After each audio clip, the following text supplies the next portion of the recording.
You know what time it is. Look at me. I'm posting a video.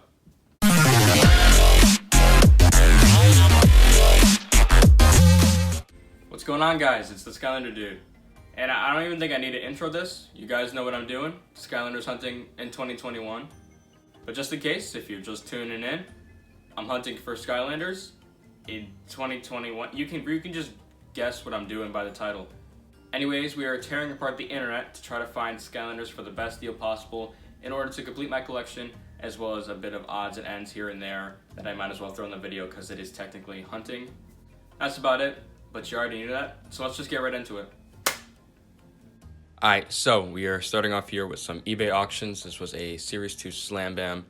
I started at $1, so I bid $1.55. Didn't want to go too high because of the shipping. And you can see there that I am waiting just in case someone else outbids me there. I did end up winning. Only went as high as $1. And then from the same seller, he had a legendary jetvac, which I started to bid on. There was a few other bidders, so I had a little bit of a slight bidding war there, trying to get the highest bid. Again, the shipping was $4, but the seller was nice enough to adjust the shipping price because I had decided to buy multiple figures from him. I ended up winning the jetvac there, which is nice. I got a legendary jetvac, Slam Bam, as well as the Winterfest Lobstar. So that was a pretty good deal. $11 for all those 3 figures. He adjusted the shipping price, which brought out to maybe like $4 or $3 per figure, which isn't that bad for those. Next up, we have another bidding auction, which I snagged a really good deal from this seller. He had a whole lot here with a green Gilgrunt, was really the only thing I was missing. So I bid $2 on top of the like $3.50 or whatever the shipping was, which brought the total out to like around $4, which is a really good deal for all that stuff. Next are a few offers that I sent to sellers or offers that sellers sent to me. I got the Dark Kingpin there, plus shipping. It was around $13. Isn't horrible, isn't that great of a discount. Then we have the Series 1.5 or Series 1.5 Double Trouble, depending on what you want to call it. It's not technically part of the main collection, I'd say, but it is still something that I wanted to collect, get my hands on. $7 was not that bad of a deal, kind of average for what it sells for, maybe a little bit less. And then the Hardboiled Flarewolf, which was $17, again, not that crazy of a deal. I think it goes for $20-22, so getting it for $17 is not horrible. Got some more eBay offers here. I'm gonna start with the Macy's Day Eruptor, which was around $20-21, I believe it was, after the seller discounted me from that $10 shipping. I believe he brought it down to $5 or $6 because it was much cheaper to ship than what he thought. And then we got that big lot there that I got for $26. And the main thing I wanted, if we zoom into the top there, was that Volcanic Vault in the lot. I know the Volcanic Vault can go for around $20, so $25 is not that bad of a deal considering there's still plenty of other good figures in that lot. So I made sure to grab that deal while I could. Then we got our final eBay purchase here. There's a lot from eBay in this episode, but this final lot here, it was a bunch of minis. I only needed 3 of them, one of them being that Gilgrunt Sidekick, the other being Barkley mini, as well as the Power Punch Pet Vac mini, and it's $24 for just those 3 minis is about what they go for, so having those few extra minis there was a good deal overall. And the final purchase from this episode was from Facebook Marketplace, actually the only non-eBay thing from this episode, and it was all 4 of the original Giant Sidekicks. I owned none of these, so getting these all for around $24 was a really good deal, considering it's like $6 per Sidekick, and they're all still sealed in there, technically still in their packaging, so yeah, great deals overall. We just gotta Package. We just gotta Package. We just gotta Package. wonder who it's from. eBay. I actually don't know if this is from eBay or not. I have no idea where this is from or what this is, but I would assume it's eBay. I don't know. I think it's the tape that gives it away, maybe. Just a guess, but let's find out what figure or figures this is. Another bubble mailer. Good start. And inside this one, is it going to be another bubble mailer? Oh, wow. I was joking. Okay, it is actually another. I'm assuming this is eBay. All right, no more bubble mailers. This has got to be the figure, right? Okay. It's eBay. That's for sure. But this figure is the Series 1.5 or Series 1.5, whatever you want to call it, Double Trouble. Now, you could argue whether this figure is technically a part of the main collection or if it's rather considered a chase variant. I didn't really know, so I got it just to be on the safe side, just to have it so I could say that I have it. If you don't know where this figure comes from, this figure, similar to Glow-in-the-Dark Cinder, came in certain Battleground Giant starter packs. And when it wasn't the regular figure there, it would be this Royal Double Trouble along with this treasure chest. These both came in the starter pack. And some would have the Royal Double Trouble and some would have this figure here. And now this is not just Double Trouble, it is the Series 1 mold for Double Trouble with a Giant's base. That is why they refer to it as 1.5 or Series 1.5, because it's not the Series 1, but it's not the Giants version. So you can argue whether it is part of a collection or if it's just a chase variant. That is up to you. Either way, I now own one. I have no idea what kind of box this next one came in, but it looks kind of like Guitar Hero-esque. Maybe that's just me, but whatever. Either way, this is a big box, and I don't know what I ordered that was able to fit in this, like, well, not a big box, but larger box. So we'll have to see what's in here. It'll be a surprise for everyone. Oh, I know what this is then. So these were a bunch of the biddings that I ordered from the same seller, and that resulted in me getting a slightly better deal on the shipping for these figures. I don't think it was a crazy bad deal. I think for all three of them, it was like maybe $10 or $11. So what, $3.50 to $4 a figure, which isn't that bad. Maybe Series 2 Slam Bam, that's a bit expensive. This is a pretty common figure. But for this one, $3 or $4 is not that bad. And for a Drop Master variant, also not that bad. Definitely something to look out for. If you see a bunch of characters you're missing, try to see if you can find a few biddings from the same seller. You'll get a deal on the shipping and overall a better deal on the figures that you're hunting for. Next up, we got a little box, and with the little box comes a little value, right? I actually don't really know what's in here, so it could be little value. If I were to guess, it would be the Giant sidekicks, and would you look at that? How amazing am I? So here we go. We got all 4 of the Giant sidekicks here, all brand new, still sealed in the original plastic. We got all these sidekicks here. I believe I got them for like 20 bucks. All of them sealed. It's like, what, $5 a figure? Quick maths. A very good deal, I would say. I never bought any of the chip bags, so I never entered to win any of these. But now that I have them all sitting here sealed, I'm gonna have to sit here and think if I really want to open them all. Honestly, I didn't think about this till now, but I think I am going to keep them all sealed in the plastic. Maybe they'll hold a bit of their value, as I could see these being a slightly more expensive figure as time goes on. So maybe opening them would not be the best idea. So I know it's not going to be the most exciting thing for this video, but I am going to keep them sealed in the plastic. I've got a very large package next up here. So in this large box that you cannot see because it's out of frame, I believe there is only one character in it that I do not own, being the Volcanic Vault. Now, there's quite a lot in here, especially for the price that I paid, which was around 25 or 26. So the best way to do this is probably just whip it down like this. Hopefully gravity will be on my side for a little bit. Alright, considering I believe it's only the Volcanic Vault that I need, I'm going to try to just pick that out. Oh, there's a Reese's. That's disgusting. A Reese's cup wrapper. Thank you, seller. Oh, I see it. Yeah, there it is. Oh no, I lost it. Hold on.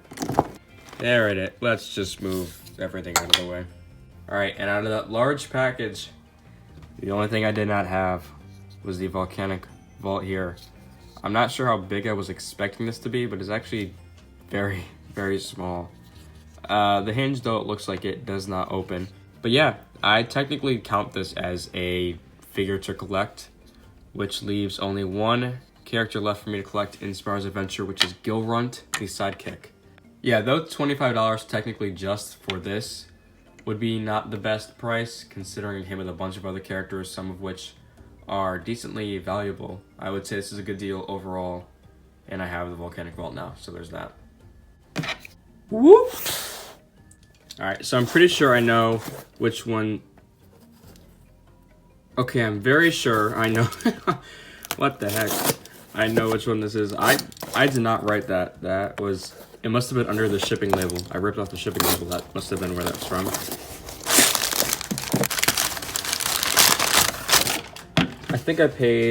I believe I paid like 13 or something for this figure, which isn't horrible. It is slightly cheaper than what it normally goes for, but it's not a crazy good deal in and of itself. Still very neat to get this figure at a slight discount. All aboard the Imaginator train. I believe this is another Sensei here. Should be Hard-Boiled Flare Wolf, which would complete the 2 Easter variants that I did not own originally before this series. And yeah, if I remember correctly, I think I only spent like 17 for this figure, which isn't that bad. Sells for about 20 loose. Usually I would collect the boxes for these Easter variants, but especially with these Imaginators, the prices go pretty crazy to like $30, sometimes $35. So I just figured it doesn't really matter. I just be keeping an empty box, so I don't mind just having the figure there. And I believe it was the previous episode, or one of the episodes in 2020, where I got Egg Bomber Airstrike. So it'll be neat to have these two side by side in my collection. Not only is there a very cool Skylander in here, but you cannot actually use this figure in the real game.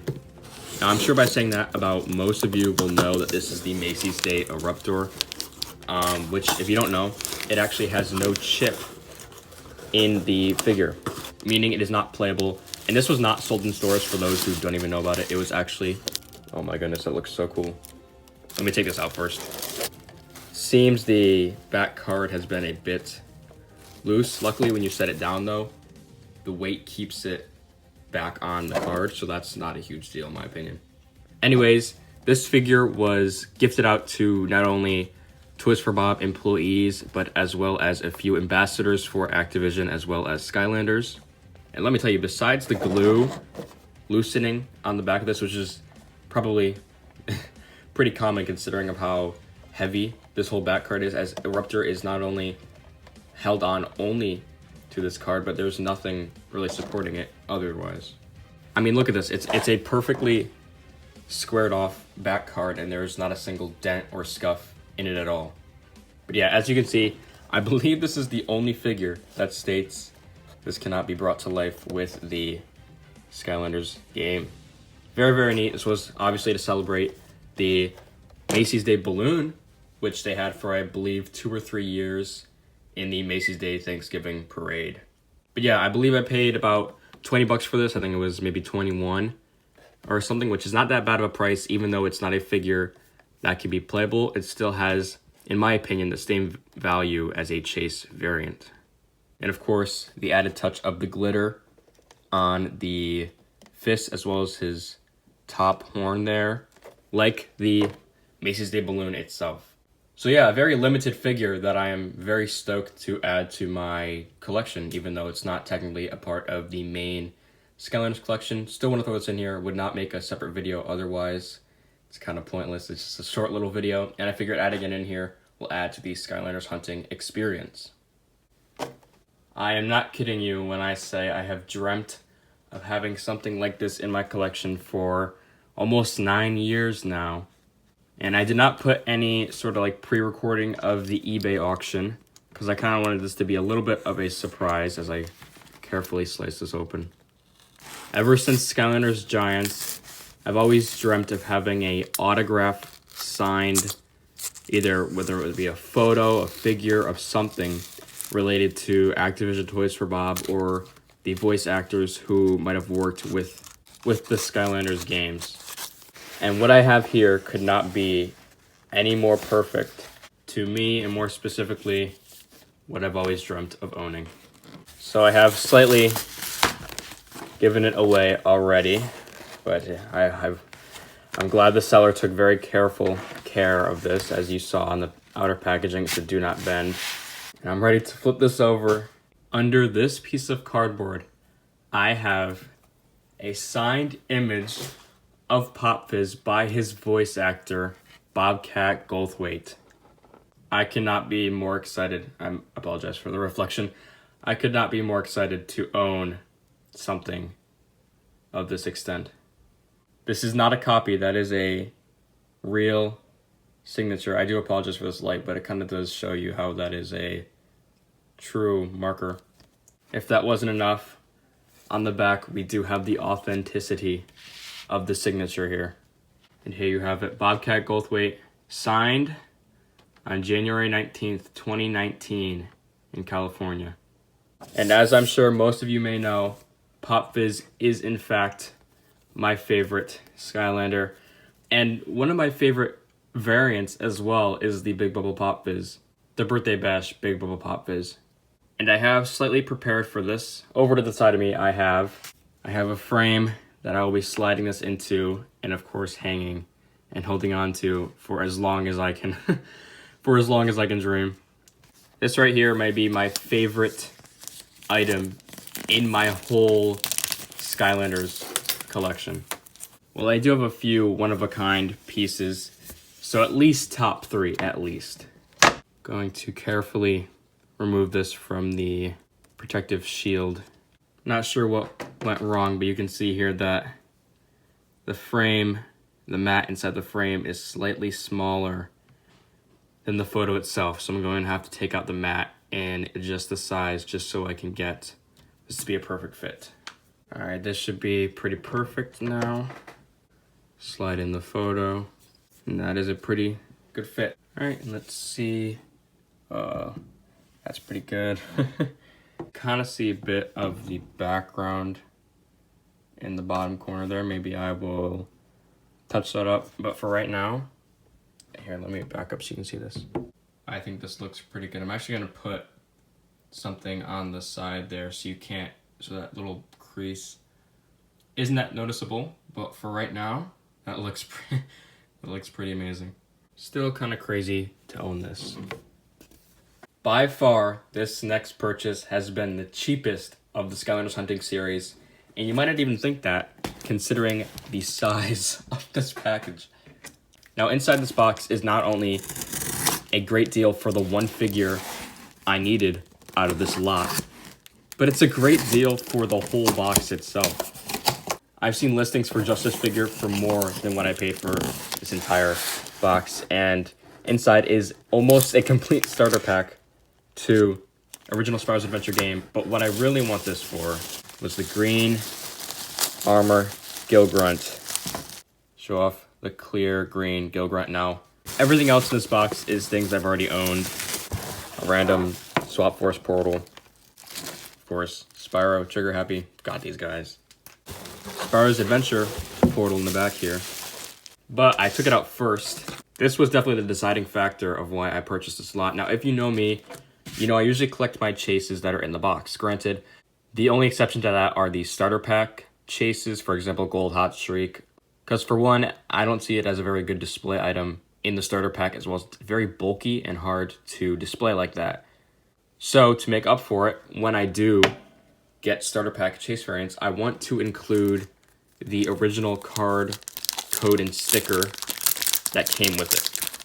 Now, there is nothing particularly special about the green armored Gill Grunt code sheet, I believe, but on some sticker sheets, there will be a little black dot right next to the QR code, or it might be somewhere on the sticker sheet. This is just a Giants one, for example. This is actually glow-in-the-dark Cinder, and that black little dot there symbolizes it being a chase variant not showing up in the game. And yeah, this might not have been on any of these Spyro's Adventure cards and codes, but I still wanted to have this original sort of sheet that goes along with Gill Grunt there. I don't believe the card had anything special on it, no. It's just a normal Gill Grunt card. But yeah, like I said, I believe it was like $4, maybe $5 for everything in that box. And I've seen just the Green Armor Gill Grunt without its card, code, and sticker sheet go for much more than maybe like $10 just for this loose figure. So getting all that in a lot was definitely a great price, and as well as a great addition to my chase collection, not my real collection. I know I keep putting chase variants in these videos, but it's a part of the hunting, even though I'm going to be completing my collection in the same process. I figured I'd show you guys anyways. It's a part of the hunting trip. And yeah, stoked to add these with the chase variant. last box. So in here should be that lot of minis for 24 bucks, which should, so long as there's still going to be 8 minis in here, should even out to $3 per mini, which is a really good deal, even though I only needed 3 of the minis. So yeah, this would be cool to add these guys, 3 of them, to my collection. One of them being one of the first ones shown. We have Barkley, Mini Genie. I'm just going to put off the ones that I already own to the side. Drobet. Uh-oh. Gilrunt Mini. I could have sworn it was the Gilrunt sidekick on that. Maybe there's a Gilrunt in. Uh-oh. I'm not seeing it. Trigger Snappy. Power Punch Jetpack. Needed that one. And Brian Ice one I had. So I just double checked, and in fact, it was a sidekick in the picture. It had the green base, pretty obviously. So I'm going to contact the seller, see if she accidentally sold that one or something. I'm going to see what's up. I'll try to update you guys if I get a message back before I'm done editing this video. If not, I'll update you in the next episode.